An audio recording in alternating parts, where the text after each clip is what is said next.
Hi అండి. ఎలా ఉన్నారు? అందరూ బాగున్నారా? నేనైతే చాలా బాగున్నానండి. నేను ఈరోజు మీకు లెహెంగాకి జిప్ ఎలా వేయాలో చూపిస్తానండి. మనమైతే ముందు జిప్ తీసుకొని ఇలా చెక్ చేసుకోవాలి. చెక్ చేసుకున్నాక లెహెంగాని మనం తిరిగేసుకోవాలండి. అంటే ఉల్టా చేయాలి. ఉల్టా చేసిన తర్వాత మనము సింగిల్ దాపు మిషన్కి పెట్టాలండి. ఎందుకంటే సింగిల్ దాపు ఎందుకు పెట్టాలి అంటే సింగిల్ దాపు పెడితేనే మనకి జిప్పు వేయడానికి ఈజీగా వస్తుంది. డబల్ దాప్ మీద మనం జిప్ వేయడానికి మంచిగా రాదండి. ఎందుకంటే జిప్ మీద స్టిచ్ పడుతుంది. అందుకనేసి మనం సింగిల్ దాపు కంపల్సరీగా పెట్టాలండి. కొంతమంది డబల్ దాప్ మీద కూడా వేస్తారు, కానీ జిప్పు సరిగ్గా రాదు, నీట్గా ఫినిషింగ్తో మనకి మంచిగా రాదండి. అందుకనేసి మనం సింగిల్ దాప్ అయితే కంపల్సరీగా మనం పెట్టాలి. ఇప్పుడు ఇలాగా దాప్ను మనమైతే ఇలా చేంజ్ చేసుకోవాలండి స్క్రూ డ్రైవర్ సహాయంతో. చేసుకున్నాక మనము నేనైతే ముందే లెహంగాని మొత్తం రెడీ చేసుకున్నాను. అంటే ఫ్రిల్స్ పెట్టేసి ఐరన్ చేసేసి నీట్గా పెట్టేసుకున్నాను. ఒక 2 ఇంచెస్ మనం కింద స్టిచ్ చేసుకోవాలండి. స్టిచ్ చేసిన తర్వాతనే మనము జిప్ వేయడానికి ఈజీగా వస్తుంది. ఇలా మనం ఫస్ట్ అయితే మనం జిప్ని చూసారు కదండి, ఇలాగ ఒకసారి చెక్ చేసుకోవాలి. చేసిన తర్వాత మనం లెహంగాని అదిగో తిరిగేసిన తర్వాత ఇలా పెట్టేయాలి.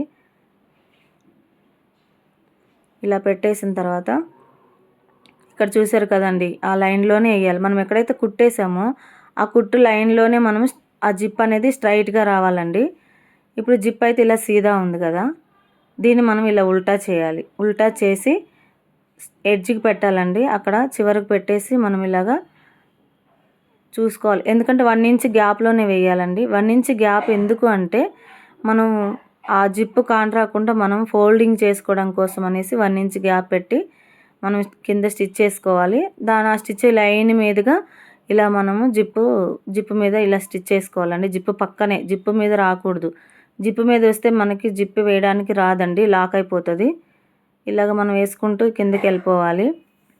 ఇది ఎందుకంటే మనం లెహంగాకి జిప్పు వేస్తే మనకు నీట్గా ఉంటుందండి. ఇంతకుముందు అయితే నార్మల్ జిప్పులు కూడా వేసుకోవచ్చు, కానీ ఇప్పుడైతే క్యాన్సిలేషన్ జిప్ వేస్తారు. ఇదిగండి ఇక్కడ స్టిచ్ ఉంది కదా, స్టిచ్ నుంచి 1 ఇంచ్ కిందకి రానివ్వాలండి. 1 ఇంచ్ రానిచ్చిన తర్వాత ఇలా రఫ్ చేయాలి.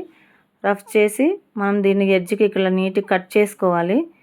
కట్ చేసుకున్నాక ఒక్క సైడ్ అయితే మనం స్టిచ్ చేసాం కదండి, ఇలాగ మనము ఇంకొక సైడ్ కూడా తిప్పేసి మనం లెహంగాని ఇలా తిప్పాలండి. తిప్పేసిన తర్వాత మనం ఎక్కడైతే ఆ 1 ఇంచ్ దగ్గర మనం రఫ్ చేసామో ఆ రఫ్ చేసిన కాడి నుంచి మళ్ళీ స్టార్ట్ చేసి చూసారా కదండి, ఇక్కడ మనకు స్ట్రైట్ ఉండాలి. లేకపోతే కనుక మనకి ఎగుడు దిగుడు వస్తుందండి. ఇదైతే మనం ఖచ్చితంగా స్ట్రైట్ ఉండాలి.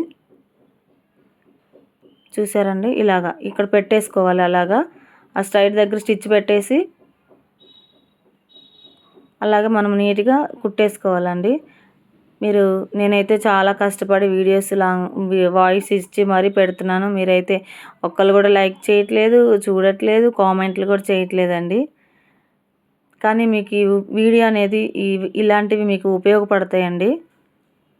ఎన్నెన్నో రీల్స్ చూస్తుంటారు కదండి, ఇవి కూడా చూసి కొంచెం సపోర్ట్ చేయండి. ఈవిడేంటి ఇలాగనే చెప్తుంది, ఇలానే పెడుతుందిలే అని మీరు అనుకోవద్దు దయచేసి. ఎందుకంటే మీరు చూస్తేనే, మీకోసమే నేను ఇవన్నీ పెడుతున్నానండి. ఎందుకంటే జిప్ ఎలా వేయాలో చాలామందికి తెలియదు. కానీ ఇప్పుడైతే మీరు ఈ జిప్పు చూస్తే ఖచ్చితంగా ఎలా వేయాలనేది మీకు అర్థమవుతుంది. ఎందుకంటే నేను క్లారిటీగా పర్టికులర్గా మీకు చూపిస్తున్నాను. మనం ఇలాగ స్టిచ్ చేసిన తర్వాత ఇలా జిప్పు తీయాలండి. చూసారా ఎంత నీట్గా వచ్చిందో. ఇటువైపు చూడండి, తిప్పేసి మనము అలా నీట్గా చూడండి, జిప్ అనేది మనకి కనపడలేదు. తర్వాత పైన ఇలా కట్ చేసుకోవాలండి నీట్గా. చూడండి, పైన అయితే సమానంగా వచ్చింది. జిప్పు కూడా చూడండి ఈజీగా పైకి కిందకి ఇలా వచ్చేస్తుంది. ఇప్పుడు ఇలాగ మనం తిప్పేసి ఇలా చూసిన తర్వాత ఇప్పుడు నేను ఇది కొంచెం ఒక 1 ఇంచ్ ఉంచేసి ఎక్స్ట్రా ఉన్నదంతా కట్ చేసుకోవాలండి. చేసుకున్న తర్వాత మనం 1 ఇంచ్ క్లాత్ ఉంచాం కదా, ఆ 1 ఇంచ్ క్లాత్ని జిప్ పైన ఇలాగ ఫోల్డ్ చేయాలి. ఫోల్డ్ చేసి దానిపైన పక్క నుంచి స్టిచ్ చేయాలండి. ఎందుకంటే నీట్గా ఉంటుంది. జిప్ అనేది మనకు గుచ్చుకోదు, క్లాతే ఉంటుంది కాబట్టి మనకి జిప్పు గుచ్చుకోదండి మనకి. లేకపోతే చిన్నపిల్లలైనా పెద్దవాళ్ళకైనా జిప్పు గుచ్చుకుంటుంది, అలాగే ఉంచేస్తే గుచ్చుకుంటుంది. అందుకోసమే 1 ఇంచ్ క్లాత్ ఉంచానండి. ఇలాగ ఫోల్డ్ చేస్తే నీట్ ఫినిషింగ్ వస్తుంది. చూడండి ఎంత ఫినిషింగ్తో మీకు చూపిస్తున్నాను, కానీ మీరైతే మాత్రం అసలు చూడట్లేదే. కొంచెం చూడండి, లైక్ చేయండి, కామెంట్ అయితే కంపల్సరీగా చేయండి. మీరు కామెంట్ చేసి చూసి లైక్ చేసి కామెంట్ చేస్తేనే నాకు అర్థమవుతుందండి. ఎందుకంటే ఈ వీడియోలో ఏమన్నా రిమార్క్ ఉందా ఏంటా, ఒకవేళ వాళ్ళకి అర్థమైందా లేదా అనేసి నాకు అర్థమవుతుంది. అప్పుడు నేను మీకు ఇంకా కొంచెం డీటెయిల్గా చెప్పడానికి నాకు కొంచెం ఐడియా ఉంటుందండి. ఇలాగ నీట్గా కట్ చేసుకోవాలి దీన్ని. చూడండి ఎక్స్ట్రా ఉంది కదా, ఇదంతా కట్ చేసుకోవాలి. ఈ పైన కూడా నీట్గా ఇలా కట్ చేసుకోవాలి. ఇప్పుడు చూడండి ఇక్కడ కింద ఉంది కదండి, కట్ చేసినాక మనం కింద ఇలాగ కొంచెం సన్నగా ఇలాగా ఒక సైడ్ నుంచి ఇలాగ స్టిచ్ ఇలా రఫ్ చేసుకోవాలండి. చూసారు కదా ఇలాగా. ఎందుకంటే ఆ జిప్ అనేది ఇంక మనకు కనపడదు, నీట్గా లోపలికి వెళ్ళిపోతుంది, మనకి నీట్గా కనపడుతుందండి జిప్పు. చూసారే. ఇప్పుడు మనం క్లాత్ని మళ్ళీ ఉల్టా చేసుకోవాలండి, అంటే సీదా వేసుకోవాలి.